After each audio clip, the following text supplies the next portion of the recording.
বর্তমান দিনে ট্রোলিং একটা ফ্যাশন হয়ে দাঁড়িয়েছে। এই ট্রোলিং এর শিকার হয়ে থাকেন অভিনেতা থেকে অভিনেত্রী, এমনকি বাদ যায় না রাজনীতিবিদরাও। এই ট্রোলিং নিয়ে এবার মুখ খুলেন আলাপ ছবির কেন্দ্রীয় চরিত্র পাবলো এবং অদিতি। আমাদের সাংবাদিকতাটা তো অনেকদিন আগে থাকতে মানে মানে আমার ক্ষেত্রে আমি বলতে পারি বা আমাদের সমস্যা আমরা না অনেক কিছু রেনেসা দেখতে দেখতে আসছি। আমরা প্রিন্ট মিডিয়া থেকে অডিও ভিজুয়াল দেখলাম, অডিও ভিজুয়াল থেকে দেখলাম সোশ্যাল মিডিয়া। ফ্লোরে আসতে যখন এটা তখন তোমরা এই একটা ক্যামেরা তোমরা মানে এই একটা ক্যামেরা নিয়ে আসতে আর কি সুন্দর আমরা কভার করতে। কখনো সে মোবাইল ব্যাপারটা মানে ছিল না, কিন্তু এটা আধুনিকতার সঙ্গে হয়েছে। কিন্তু একটা জিনিস খুব বাজে না, একটা বাজে জিনিস, এটা আমার মনে হয় ব্যক্তিগতভাবে বা তোমাদের নিশ্চয় মানে অনেক ক্ষেত্রে না, মানুষ একটা কথা বললো তারপরে না সমাজ মাধ্যম ভীষণভাবে ট্রোল শুরু হলো। এটাকে তোমরা কিভাবে হ্যান্ডেল করার চেষ্টা করো? আমি পার্সোনালি না ট্রোলটাকে আগে খুব পাত্তা দিতাম। এখন সবাই একটা মেন্টালি তো একটা জায়গায় খারাপ লাগেই যখন তুমি ইচ্ছে করে কিছু। এবার ধরো আমি কিছু ট্রোল হওয়ার মতনই বললাম, ভাই আমি তো তাহলে ট্রোল হবই, তাহলে আমার খারাপ লাগছে কেন? আমি একটা বললাম কিছু ভুজুং ভাজাং, তো আমি ট্রোল তো হবই বস। কিন্তু আমি একটা কিছু সেটাই আমি বলছি। এইবার মানুষের ধরো কোনো একটা, এখন সোশ্যাল মিডিয়াটা এত এগিয়ে যে মানুষে বসেই তুমি দেখো না, তুমি যখন রিল দেখবে কিছু কিছু হিলারিয়াস রিল বেরোয়, তুমি নিজেই দেখে। আমি রিসেন্টলি এটা বলতে নেই, মানে আমি একটা নিজেরই মিম দেখছিলাম যে আমি হাসছি সেটা যে হাসছি মানে সেটা দিয়ে যে কোটি কোটি মিম বেড়েছে সেটা না, সেটা is not a harmful one, সেটা ইজ আ ফানি ওয়ান। কিন্তু কিছু জিনিস হয় যেটা হার্মফুল, যেটা মেন্টালি তোমাকে আঘাত করে। সো এখন আর আমাকে সেটা টাচ করে না, কারণ কি আমি আমার মাইন্ডে ভেরি ক্লিয়ার যে আমার অস্তিত্ব ভালোবাসার মানুষের জন্যে। আমি তো একটা এইটুকু গ্রাম থেকে এসেছি যেখানে এখনও আমার বাড়ির সামনে কিছুদিন আগে লাইট এসছে,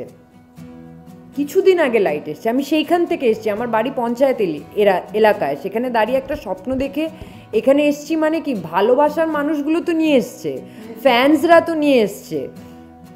সো আমি তাদের জন্য কনসেন্ট্রেট করব, তাদেরকে ভালো কাজ দেব, তাদেরকে উৎসাহ দেব, তাদের জন্য সিনেমা বানাবো, নাকি তাদের জন্য ভাববো ও আমাকে এটা বললো, ও আমাকে ট্যাশ বললো, স্নব বললো, ও আমাকে। তুমি দেখবে আমি একটা তোমাকে কথা বলি, আমি কমেন্টস পড়ি, আমি যখন সময় পাই না আমি কমেন্টস পড়ি, আমার খুব ভালো লাগে পড়তে। সবাই বলে কমেন্টস পড়ি না, but I have reached a phase in my life যেখানে আমাকে এটা টাচ করে না। কেউ ধরো লিখলো বিপ বিপ বিপ, যা আইলাম ওর জন্য খারাপ লাগে যে এটা তোর এডুকেশন।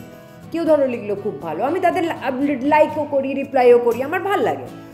একজন লিখেছে যে মিমি এ তো খুব স্নব, সে আমাকে চেনে না, সে আমাকে জানে না, ওর মনে হয়েছে আমি স্নব বলে কি আমি স্নব হয়ে গেলাম। আর স্নব হওয়া তো কোনো খারাপ ব্যাপার নয়।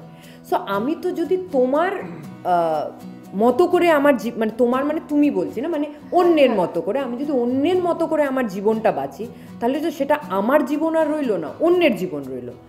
একটাই জীবন, আমি আমার মতো করে বাঁচি।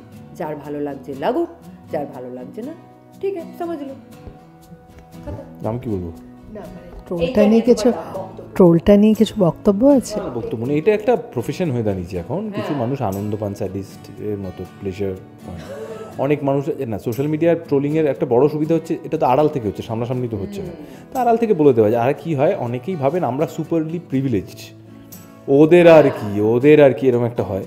তো এগুলো নিয়ে আমি কি করব, আমি আমার কাজটুকু মন দিয়ে করা ছাড়া আর তো আমার কিছু করার নেই।